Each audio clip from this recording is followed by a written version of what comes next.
The final series of the regular season begins tonight, and Julio is back. We'll give you our thoughts on his return, the official promotion of Justin Hollander as general manager, and whether or not handing the ball to Robbie Ray this upcoming weekend is a good choice. Talk about that and more coming up here on the Locked On Mariners podcast. Colby, hit it. You are Locked On Mariners, your daily Seattle Mariners podcast. Part of the Locked On Podcast Network, your team every day.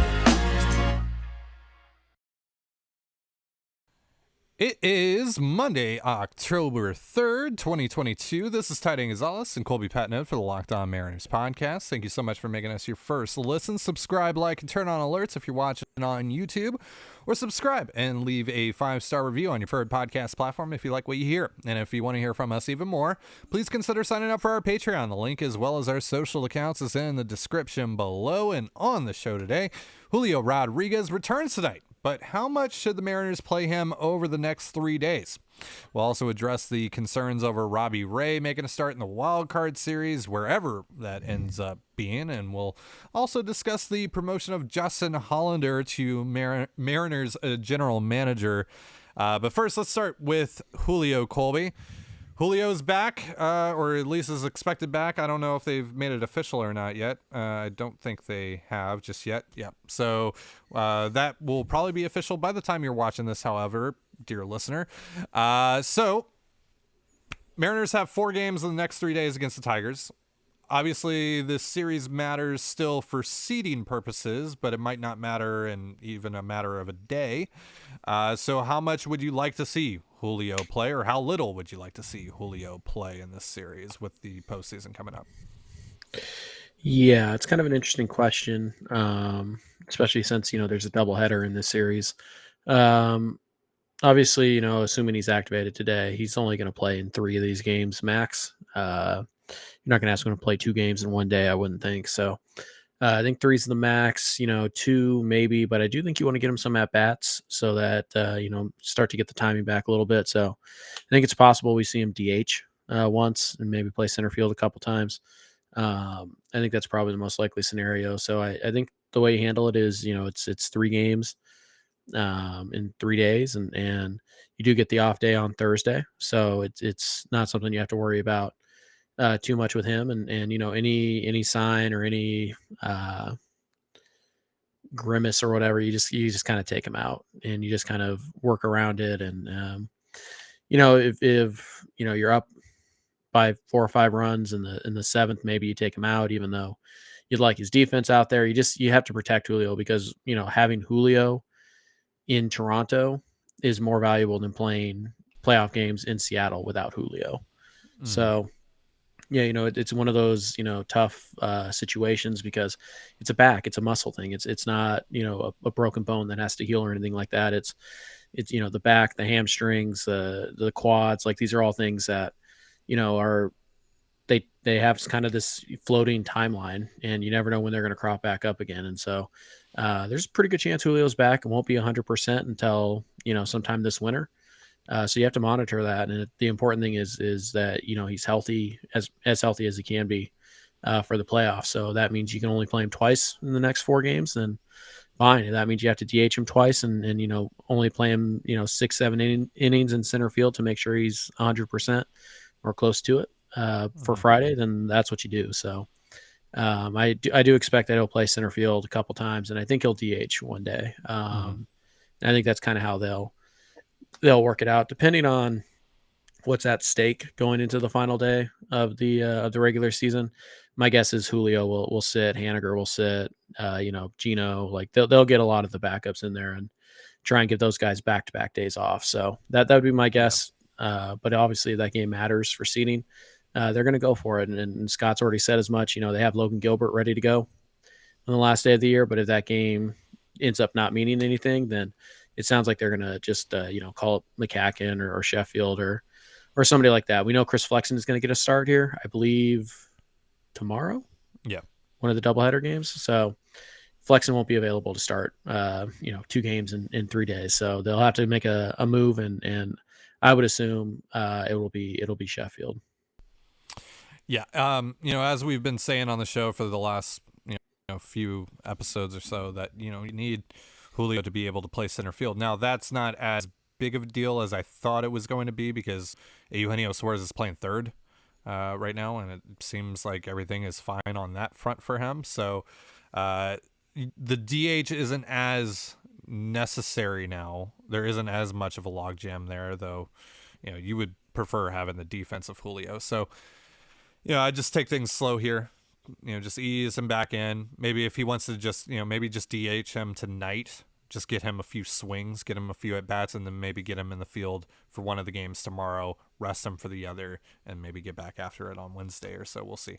But yeah, so that's probably how I go about it, just because you need to protect him. You absolutely need Julio for the playoffs. That's like, if you don't have Julio, you don't have much of a chance. Right. I don't mean to discredit the rest of this team, which has been able to, end the drought and accomplish all these things without him. But we've also seen how bad it can get without Julio as well on that road trip. And you do not want to go into a hostile environment in Toronto or Cleveland or wherever it's going to be, or even at home, and not have Julio Rodriguez by your side, not having the superstar of your franchise by your side. So you need him. You need him as healthy as possible. So just do whatever you can to get him to Friday healthy.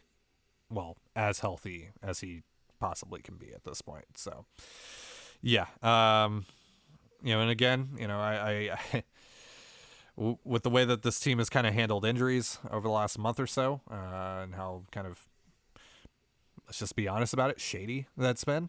I do have a little bit of a concern about him rushing back here and re-injuring himself. So I'm just kind of crossing my fingers for the next few days, just hoping that nothing else flares up while he's out on the field or even during warm-ups or anything like that.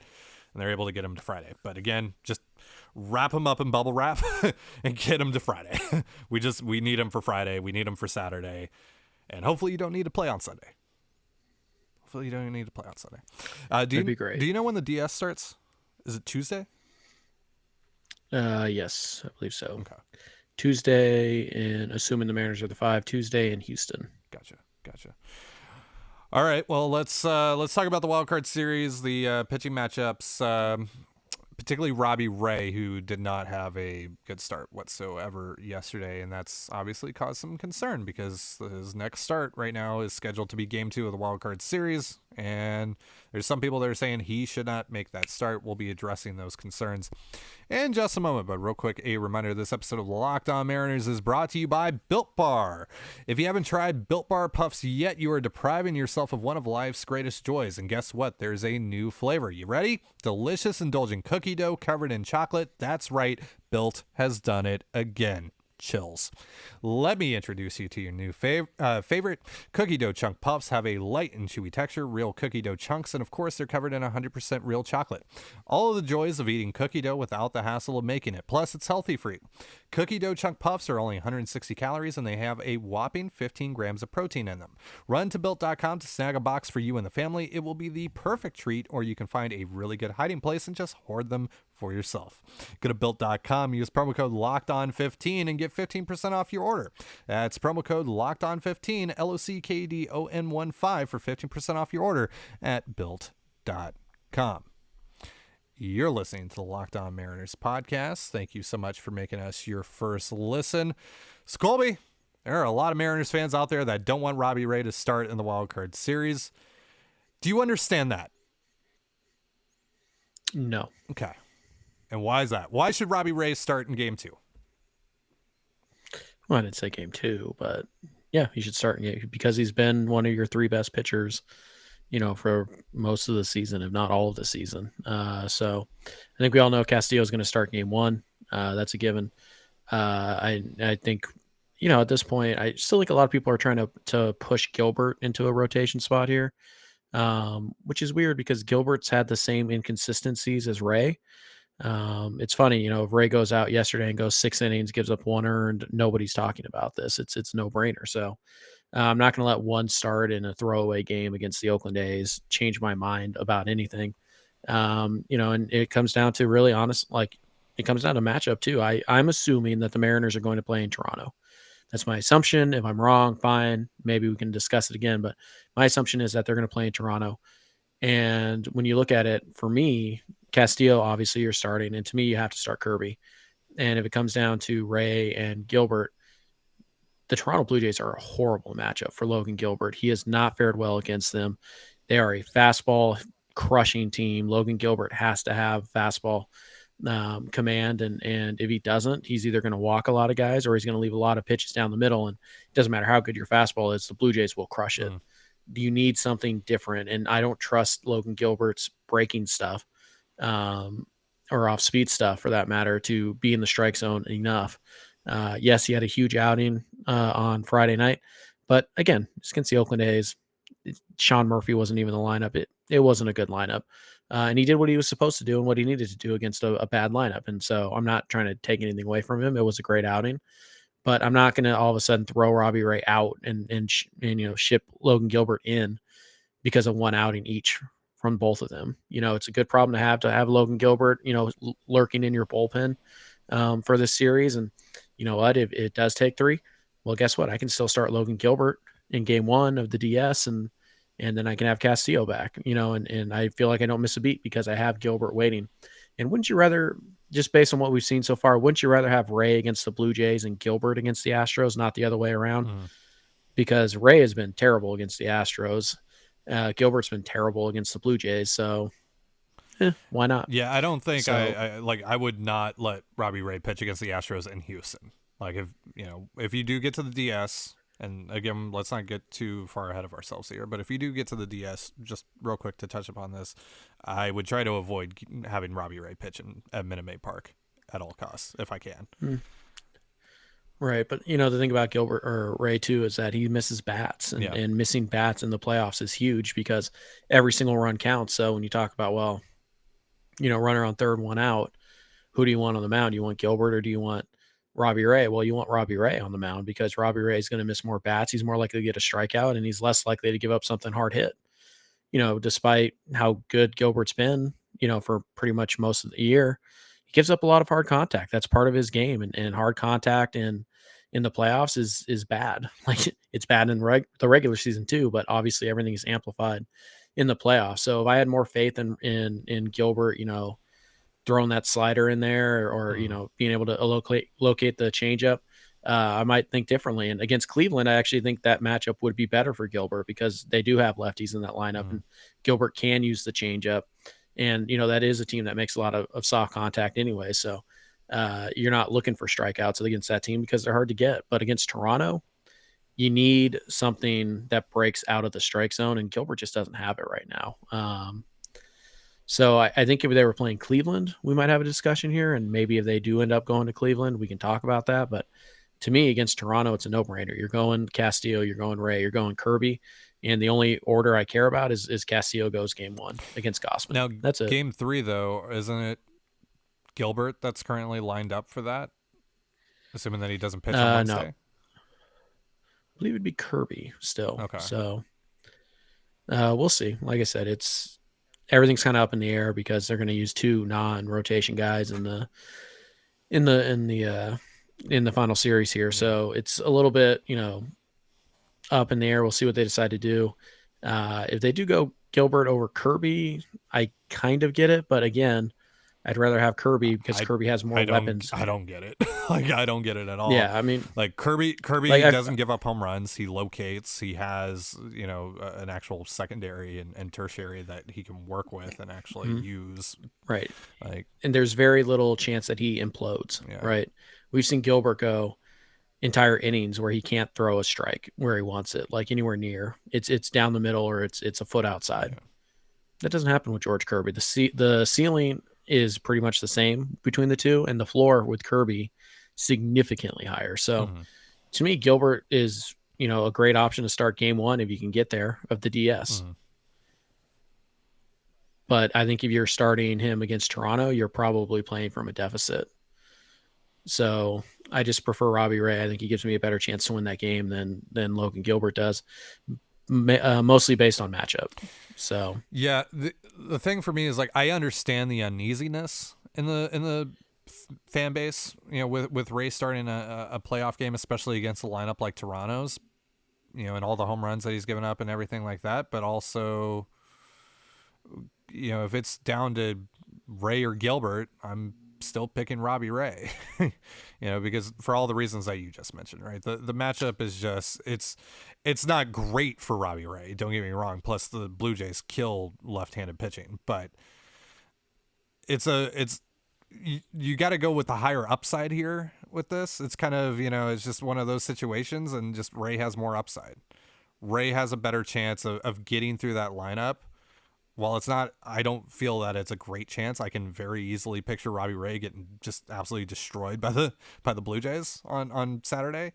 But I think there's a better chance than Gilbert to maybe get through that lineup with only a couple runs and like 10 strikeouts, Like that's right. Kind of the upside. Where with Gilbert, it's like he, as you said, if he doesn't have, anything secondary to really offer Toronto, he's not going to miss bats. He's going to pitch to contact, and that team crushes fastballs, and that's really the only pitch that he's going to be able to consistently find the strike zone with. They're going to put that ball in play. And so, yeah, I think just the higher upside play there is Ray. I don't feel great about it, but I think that's just what you have to go with right there in that spot. Yep, I'd agree. Ray's also the veteran, right? He's your Cy Young Award winner. And he's pitched in the playoffs before, and I think that's something, playoff experience. If you're looking at a tiebreaker, I think that's important. So yeah, it's I feel again like if Ray had gone out and pitched 6 innings of 2-run ball against Oakland, nobody's even talking about this. This feels like people want to reward Logan Gilbert for his outing rather than just set up the rotation that gives you the best chance to win. And I feel like, this, I don't even think this is a thought for Scott Service. I think he's locked in Castillo game 1, Robbie Ray game 2. I think that's a lock. So, playing all you want about it, that's how it's going to happen. Scott's already set it up that way. I think Kirby pitches tonight. So, it's just how it's going to work, guys. It's would have been nicer if Ray had a good outing. Yeah, it certainly would have. But why you focus on the last outing and not the previous 2 where he was pretty good? Robbie Ray's fine. He's a good pitcher. He's had a couple blow-up starts this year. There's no guarantee that doesn't happen in the playoffs. It's totally possible. But Logan Gilbert could do that too, and Logan Gilbert has done that against the Blue Jays repeatedly. So to me, it's again, it's just such a no-brainer. It's Robbie Ray starting game 2. I guess you can get cute and say game 3, but he should start game 2. And you go with your 2 best guys, your 2 veterans, your $200 million pitchers. Those are the guys you get the ball to because that's what you paid them to do. And you let them do it. Yeah, exactly. And, if it doesn't work, it doesn't work. And that's just something you kind of have to live with, right? And then that's it, You got to go to battle with your guys at the end of the day. The guys that you chose to lead this thing, to spearhead this whole effort. And Robbie Ray is one of those guys. So while it has been shaky at times for him this year, and there have been blow-up starts, like you said, and we've seen, times where things just kind of snowball for him. Mm-hmm. Even with that, though, he's one of your guys. You got to go to battle with him. And that's it, right? And this isn't a Marco Gonzalez situation either, where it's like, I just got to go with him because of status. Like, that's not what I'm saying either here. Robbie Ray is an incredibly talented pitcher who can do this, who can work through that Toronto lineup or even Cleveland or whoever. It's just, it's there obviously is some risk that goes along with that, but the reward far outweighs, I think, what the risk is for Gilbert. And because Gilbert might straight up just, and again, this isn't to discredit anything that Logan Gilbert has done, especially over the last month or anything like that, but it's just Gilbert, it's also very easy to see him putting you at a severe disadvantage pretty early on. If things aren't working for him out of the gate, you don't want to be in Toronto down 4-0 after the first couple innings. Like you're done. Like you're dead if that happens. In the playoffs is not the time to wait for a guy to figure it out. Like, oh, we'll give him a couple innings to settle it. Nope. You got to go from the get-go. And, it's funny. We talked about Ray since June 12th, not counting the blow-up start against Oakland. Okay. In his previous 19 starts before Sunday. Robbie Ray's pitched 112.2 innings with only 32 walks, 132 strikeouts, a 2.72 ERA, and a 3.49 FIP. Yeah. Opponent's hitting 216 with a 281 on base. Mm-hmm. He's been a number 2 for the better part of 3 or 4 months now. Stop letting one start change the whole narrative on what Robbie Ray has meant to the Mariners this year. It's stupid. All right. So now that we've established that, now that we've gotten through that whole thing, because again, at the end of the day, right, it's going to happen. He's going to make that start, so it doesn't really matter what we say up here and, whatever. Like, he's going to make the start, and basically that's why he should make the start. It's basically Ray or Gilbert, and for just the fact that Ray has more weapons at his disposal, there's more probability there. It's not a high probability necessarily, but it's a higher probability than Gilbert offers you. So, for sure. All right. So, anyway, the Mariners yesterday made an announcement that you and I kind of already thought had happened. I mean, we were more or less referring to Justin Hollander as the Mariners general manager since Jerry was promoted to president of baseball operations. They no longer referred to him as the general manager for the longest time. And, this is kind of a Theo Epstein, Jed Hoyer situation, right? And so Jerry is still the guy. He's still, Justin Hollander answers to Jerry Dipoto, so he makes the final say still, Jerry does. But Justin Hollander is now officially the general manager of the Seattle Mariners. And it's a well-earned promotion because Justin Hollander has been a really big piece to all of this, to the rebuild and everything. And, of course, he's, many folks don't really know this, but he's mostly the guy that actually does the groundwork and does a lot of the, the client, or not necessarily like client facing, but, talking with teams, negotiating, all that stuff. He does all of that stuff for Jerry and crew. So he's been an instrumental part of the rebuild, and this is an absolute, he absolutely deserves this promotion. Of course, he was getting general manager interest last winter. He got interest from the Angels before Perry Manasseh. Of course, they screwed that up. Of course. And this is also a way to kind of, you give him a promotion, I'm sure there's a raise that comes along with that and all that stuff. So you get to get him locked down as well. And he gets to, I don't know if he'll necessarily serve a bigger role. I'm sure he's just going to be doing what he's been doing this whole time. But for status and all that stuff, it's well earned for Justin Hollander. Right. And, it's something that the Mariners probably felt they had to do because the Mariners are going to get poached here. You look at the success they've had in this rebuild, the front office is going to get poached. You look at, the success they've had in building culture.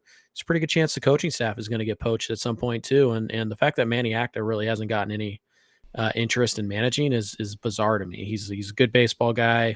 His last time he had managed, I think it was Cleveland and Washington, and those two teams were rebuilding dumpster fires, and he never really got a fair shake there. He's bilingual, he's smart, he knows how to reach out to the both veterans and the young guys. Manny Acta deserves some looks at another manager's job. Pete Woodworth's probably going to get some looks. I wouldn't be surprised if we see him interview for a manager job somewhere. The Mariners are going to start getting poached, so you kind of have to start protecting the guys that you think are vital to your success. And we talk about Jerry and Scott all the time, but Manny Acta's been here just as long as those three, or just as long as those two. He was the bench coach. He was interviewed for the Mariners managerial job when they gave it to Scott Service.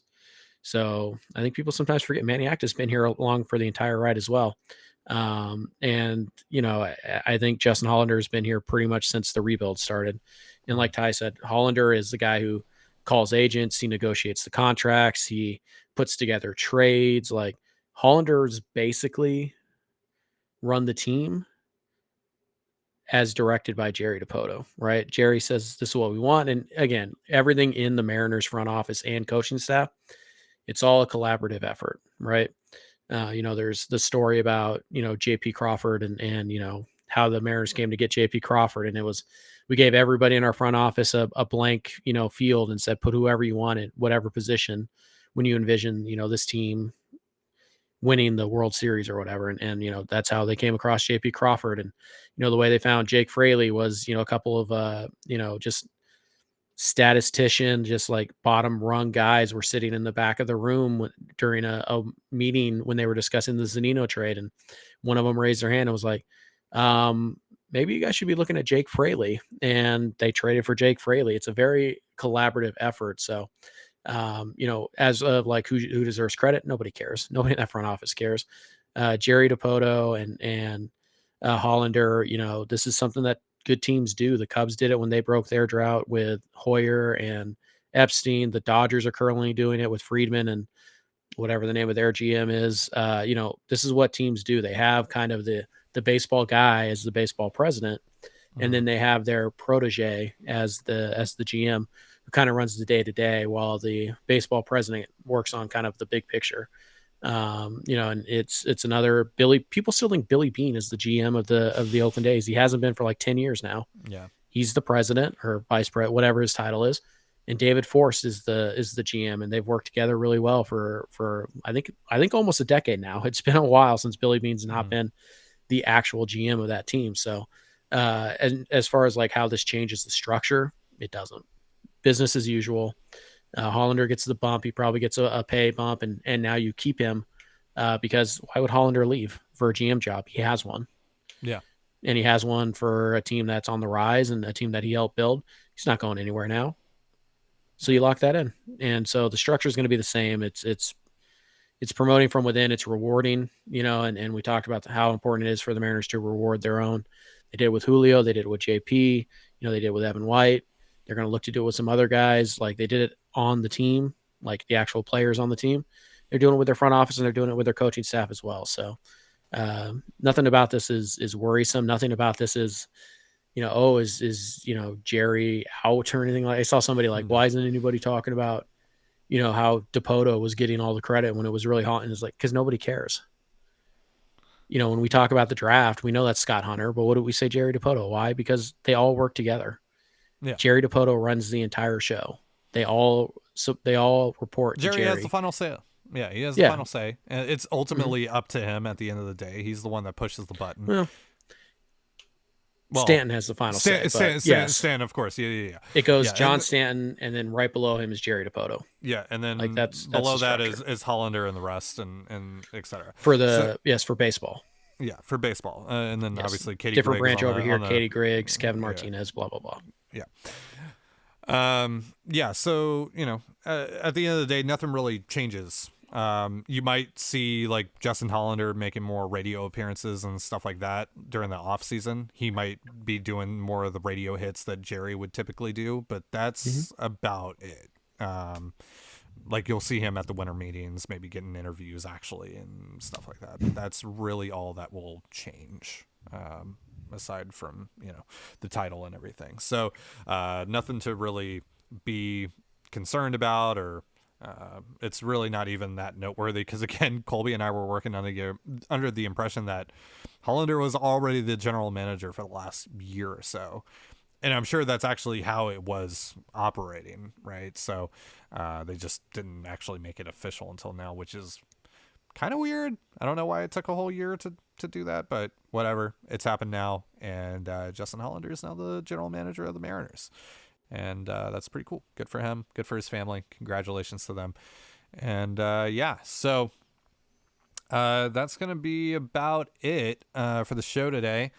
We're gonna be talking more about the playoffs and everything as the picture comes more into focus, and depending on what happens tonight, we might have a clearer idea of where the Mariners are going to end up playing this weekend. I would think definitely by the end of tomorrow's game, so we'll know for sure, especially because the Mariners have 2 games tomorrow, so that's gonna have a pretty large impact on what's going, I would think. So, so we'll know what's up, and we'll talk about all that. We'll talk about all the potential matchups and all the storylines that are going to be going on with this. It's going to be a lot of fun. Colby and I haven't done this before, but we're gonna try our best, and it's going to be we're going to have a lot of fun doing it. So, Thank you so much for tuning in to the Locked On Mariners podcast. For Colby Patnode, I'm Ty Gonzalez. Be sure to give us a follow on Twitter at LO_Mariners. You can follow me at Dane Gonzalez. That's DANEGNZLZ. And Colby at CPAT11. That's CPAT11. You can also find all that stuff in the description of this episode. And thank you again for making us your first listen. Now make your second listen the Locked On MLB podcast. MLB expert Paul Francis Sullivan brings humor, passion, and unique perspective on every team and the biggest stories around the league. Follow the #1 daily league-wide podcast, Locked On MLB, on the Odyssey app, YouTube, and wherever you get your podcasts, just like us. And with that, have yourself a beautiful baseball day, and we'll see you tomorrow. Peace.